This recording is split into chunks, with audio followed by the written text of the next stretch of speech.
আন্দালিব রহমান পার্থ ভাইয়ের আজকে শুভ জন্মদিন। আজকের এই শুভ জন্মদিন আজকে আমরা যারা উপস্থিত এখানে হয়েছি, আজকে এই 20 এপ্রিল শুভবিদায়ী আমরা এখানে উপস্থিত হয়েছি।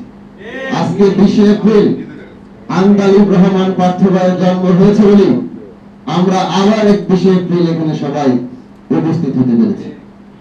আপনাদের প্রতি আমার অনুরোধ থাকবে, আসুন আমরা পার্থ ভাইয়ের এই শুভ জন্মদিনকে আমরা ধারণ করে আমরা যে স্বপ্ন নিয়ে একটি রাজনীতিতে অংশগ্রহণ করেছিলাম, সুষ্ঠু সমৃদ্ধির বাংলাদেশ তথা সুষ্ঠু ধারার রাজনীতি, আসুন আমরা এই জন্মদিনকে সামনে রেখে আমরা সেই স্বপ্নকে যেমন বাস্তবায়নের পথে আমরা অনেক দূর এগিয়ে এসেছি, বাকি যে স্বপ্নটুকু আছে ইনশাআল্লাহ আমরা সবাই মিলে যদি কাজ করি, আন্দালিব রহমান পার্থ ভাই যে স্বপ্ন দেখেন বিশ্ব পরিমণ্ডলে বাংলাদেশ একটি সুষ্ঠু সমৃদ্ধির বাংলাদেশ হবে, আমরা বিশ্বাস করি।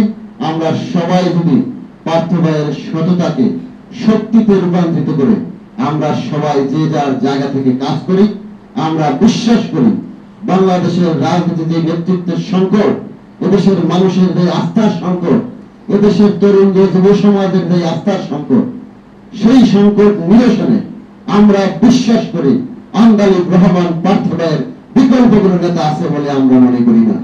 আমরা বিশ্বাস করি, আসুন আমরা সেই প্রতিজ্ঞা করি, আমরা সুষ্ঠু ধারা রাজনীতি প্রতিষ্ঠিত করার জন্য ভালো ভালো মানুষদেরকে রাজনীতির সাথে সম্পৃক্ত করি।